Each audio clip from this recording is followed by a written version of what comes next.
and letting them go as not self. But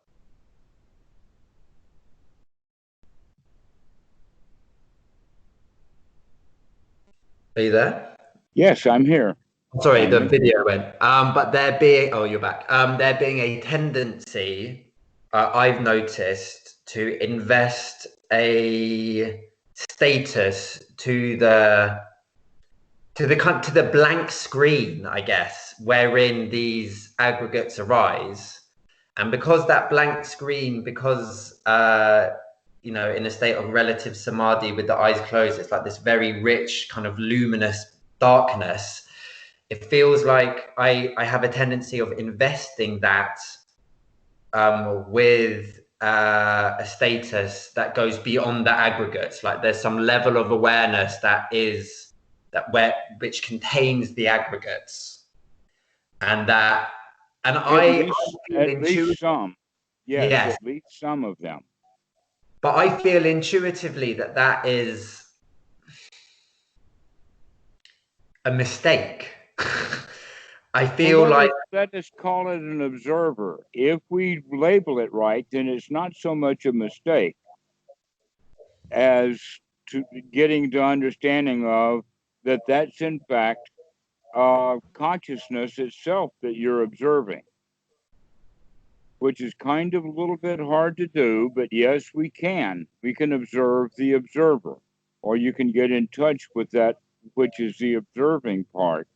yes, it's like the blank screen upon which everything else is projected. Maybe that might be a metaphor that works for it. But I'm aware that there are some traditions which place a very big importance, unless I'm kind of misunderstanding those. No, maybe it's them.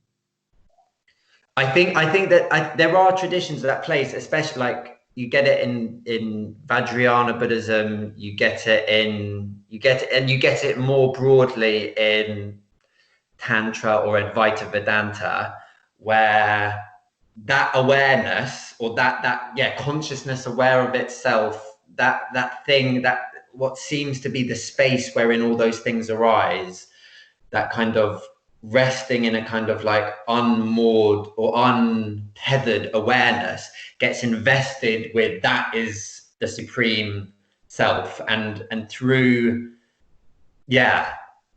But it seems to me like that is not correct, and that it's a kind of pitfall, like a way of self kind of sneaking back in, and that there's a letting, and that,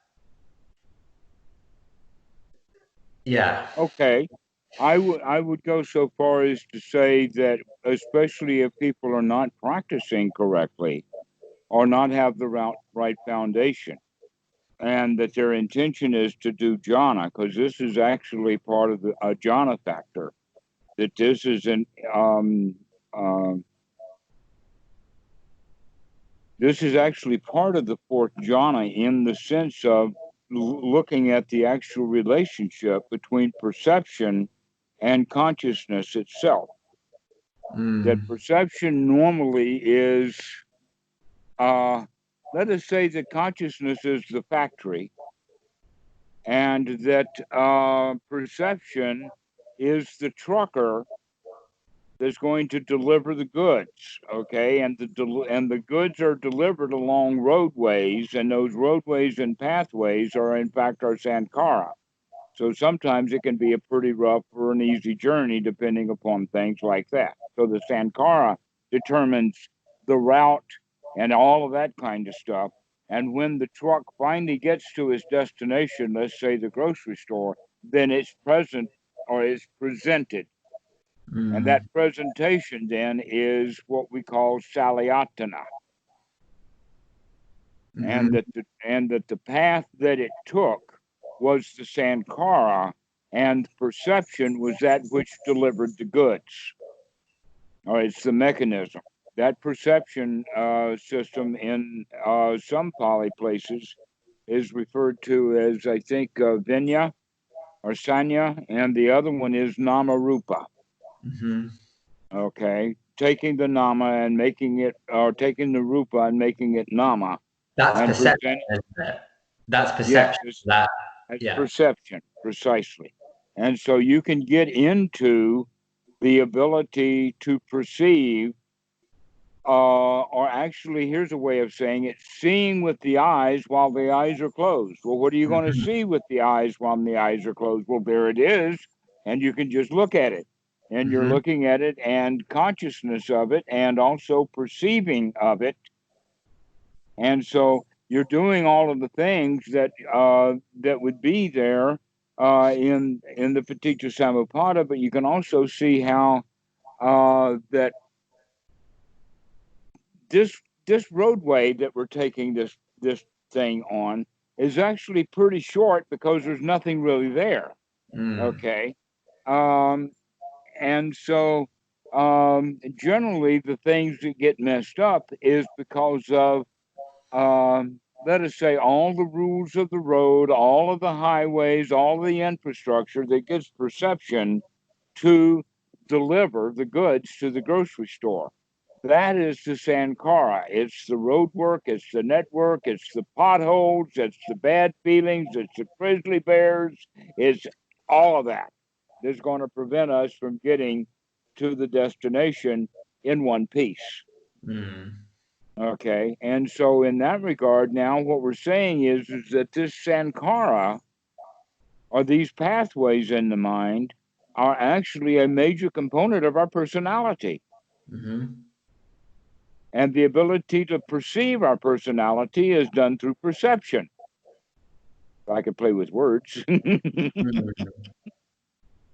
I And see so that. The conditioned routes that our mind goes through in order to relate external reality to lived experience, that's the Sankara. And because that is very individual, that's where we think of ourselves as an individual. It's like the texture and flavor the of the way we personal history. yeah. And we're talking about the details of the personal history because everything can affect a young child. Mm-hmm. Every loud word an adult says, or even in the womb, if the mom is taking drugs or doing things, she's going to affect the infant emotionally before it's born. Basically, the baby already is pre-programmed to feel a certain way because it's already having to deal with all of mom's chemicals already. Yeah. And so we are kind of programmed that way. So there's that's an interesting way to look at it, is the distinction between nurture and nature and where to draw the line. In other words, where is the nature? I would say that that nature actually ends at conception, and from then on, nurture has a great deal to do with it all. The Mm. foundation is already laid right there in the DNA and right down to our genes, that programming that has fear, guilt, all the various ways that we can suffer, all the four woeful states that you and I have talked about before. These things are part of the programming. Mm-hmm. But how those things are brought up and operated, get started prenatal. So that part of the personality is already formed by the time the baby's born. Some of them more than others. I remember the time when all of a sudden I was having this deep, deep hot tub bath, and all of a sudden the bottom dropped out of it, and the next thing I know, this Dr. Young had me by the heels beating my ass. Well, I let out a scream that lasted for about 35 years. I didn't stop screaming until I got to Watsu and Moke. That's how much the prenatal will do for you. Yeah. Were you So, 35 when you got to Watsu and Mok? pardon? Were you 35 when you got to Watsu and Mok? Yeah, I think I was 34, 35 when I ordained. Yes. I'd have Mm. already been at Watsu and Moke. Yes, that was the age.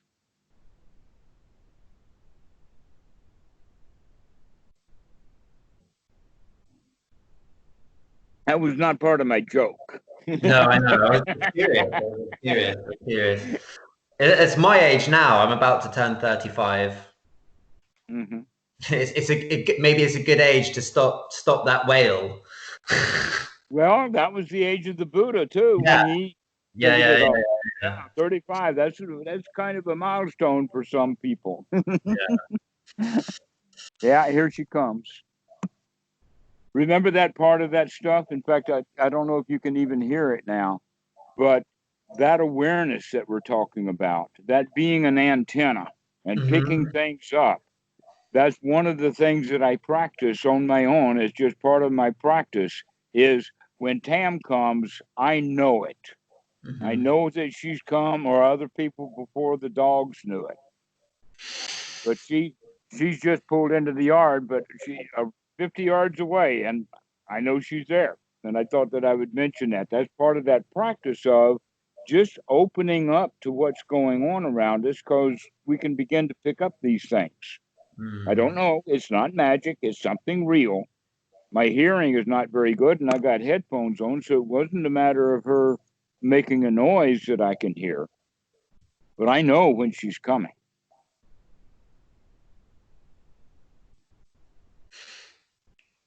So we can begin to practice this way, and this stuff gets really, really deep in the way that we instead of automatically behaving out of the old personality, we soon start to automatically behave out of the new training that we have.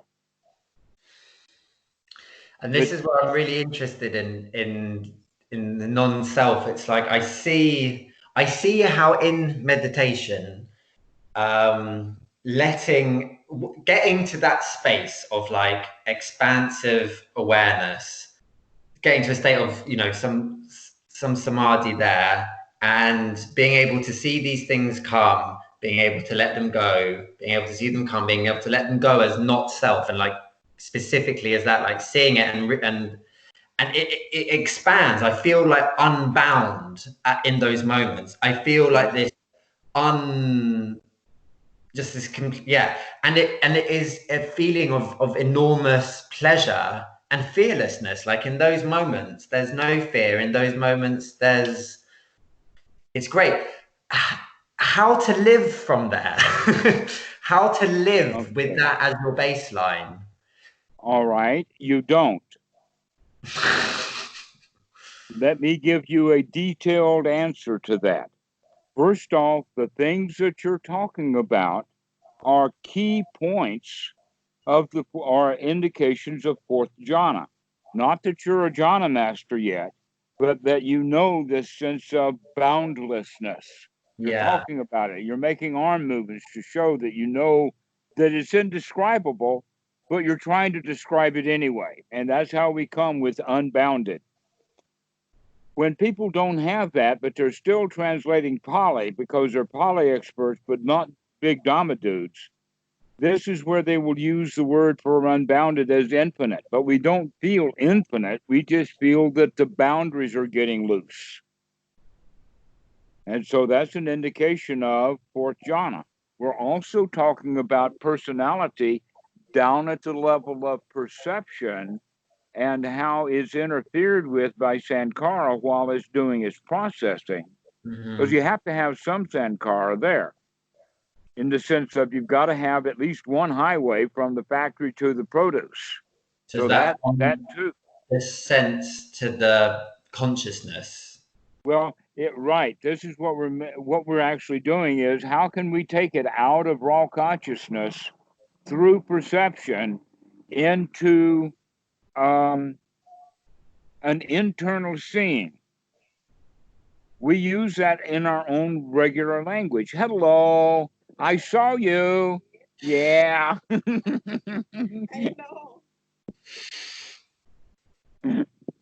This is Matt. Who talking about you? Hi, Tam. Nice to meet you. Hi. Okay, so um, these elements of fourth jhana all have pointing back to the understanding actually of how the mind works. Now, we can figure this stuff out generally from First Jhana. We can really apply the teachings of Paticca Samuppada and look at how the mind works, and we'll say, yep, it's just like that, I can tell. But in the fourth jhana, it really is a kind of, this is all there really is to look at. This is it.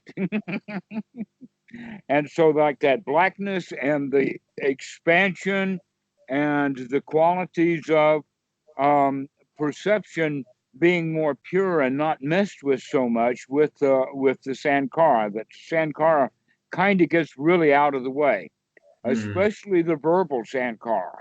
That part is gone now. We're in a state where we're really looking, but also the possibilities of the old feelings that are also stored in sankhara, the memory, fears, and all of that. So this is a state where we feel really secure. This is like Alice in Wonderland before she figured out it was dangerous. And so at this level, we can begin to see that there's another kind of consciousness, and in fact is normally used. When philosophers talk about consciousness, they generally are not talking about the same kind of consciousness that the Buddha is talking about with the translation of consciousness. What the Buddha is talking about is sense consciousness. Yeah. And what the modern philosophers are talking about is realized consciousness. So the first kind of seeing is, I see this. Or I can even go so far a little bit and say, I see a tree. But that's not the same thing as to say, oh, I see what you mean. Okay, in other words, we're taking the actual visual object and making it into a concept. Our conceptualization process is perception. Yes. And And consciousness is just the raw data coming in. And consciousness is just raw data coming in. So can we stay at the level of just raw data, or how much processing are we going to do with it? Then the way when the Buddha uses consciousness, one of the sensory consciousness, but in the Buddhist kind of way of understanding the senses, the mind is also a sense, right? Yes. So consciousness of the mind is also a consciousness in the same way that consciousness of a visual object is consciousness. Precisely so. And if That's the what we call thinking. And if the mind is, if you've let go of thinking in a meditation, then that mind consciousness is not interfering so much. Yeah. It's not stirring the pot so much. Yeah.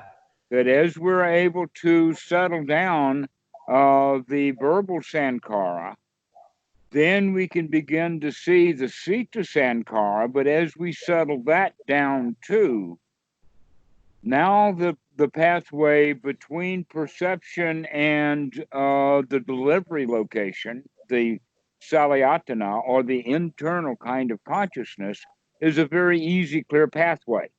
Not a whole lot of variety is done, because the variety of it has a lot to do with our recognition of things in a variety. But so now things are getting really simple because we're only using simple parts of the mind. That mind consciousness then is its job. It picks up. So consciousness comes in from the other senses. Perception turns that data into a concept. The concept then travels through the avenues of sankhara and is then projected onto the mind consciousness. And that's the salayatana. And that's what people mistake of is who I am, but yes. it's very, very lightweight. But if the feelings associated with that are ignorant and they cause the kinds of feelings that lead to tanha, that's when that self really gets strong. But the sense of self is projected right in with, because it comes out of the Sankara. You see, the Sankara itself was laced with selfishness. Mm-hmm. See, I think that's the trap that I've identified. It's labeling this very clear, untampered with perception, which is then kind of projected onto the screen of that mind consciousness. Right. And that's where you have that black luminosity, right? Like that's where that feels like that. And instead of kind of recognizing that that is part of the aggregate, that is, that is mind consciousness. Many people do that. They will mistake that for the self, where in fact, no, it's a combination of the aggregates. Yeah. Because a lot of traditions, or intuitively, when you get to that place, because it is so much more refined, and it's quite astonishing. It's quite an astonishing place. This conversation will be astonishing to some of the students too.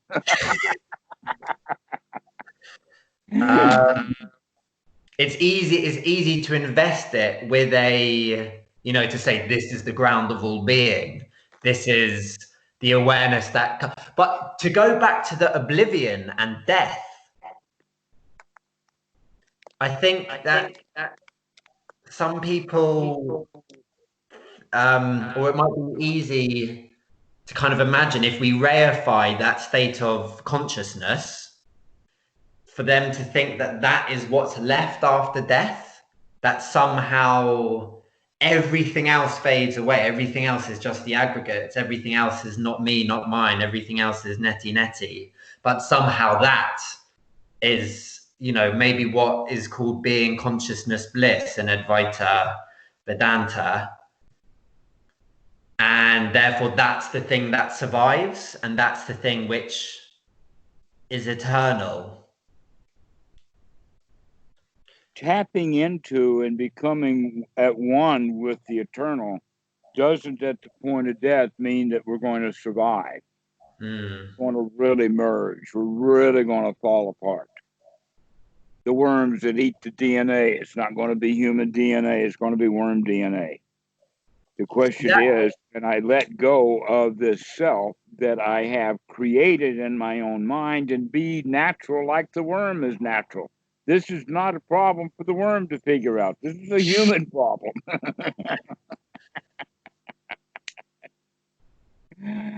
Yes, and so it's okay, literally, to die. Yeah.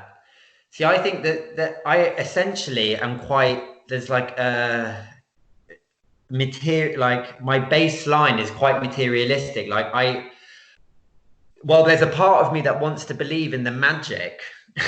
I think there's a tendency that wants to look at that state and go, this state is so amazing, it's so refined, it's so astonishing, it must be the supreme consciousness, it must be who I am, it must be what I will be all the time after I die. I'll merge with that thing. But there's another bigger part of me that goes, no, that place is arrived at through a bunch of physical and mental processes, and those processes end when they just ended within, and then we start up again. Yes. That is, in fact, this is a fairly important point that's buried in that sutta number 22, that starts off with the Buddha being accused. And he talks about that whether I'm accused or if I'm revered or reviled, it doesn't matter, because that's all been done before. And that I use the phrase, and for some of my really close friends, for a while we were using it really often in the sense of been there, done that. Been there, done that, okay? Because if we've been someplace and done something, that means that it doesn't have near the power of the first time that we do it. An example of being ridiculed. Gosh, I've been ridiculed so many times. Been there, done that. Doesn't mean a thing anymore. It used to mean something because I made it mean something. Now it doesn't mean anything. Revered is the same way. Yes, students revere sometimes. That's up to them. In fact, I seem to have more reverence and more revering than reviling, but that's only because of their attitude at the moment. Things change, you know. And so this is the point that the Buddha was actually accused of teaching the annihilation of an existing being at the breakup and death of the body. Okay. If we look at that in modern context, we can see that as either annihilationism. I can't hear you again. You can't hear me now. I can't hear you. Something must have happened. Okay. Check your audio. Check your audio. Your Skype settings have audio and video. The microphone here in Skype is working just fine. I'll call you. And I can hear you. So something's happening on your end. It's on your end.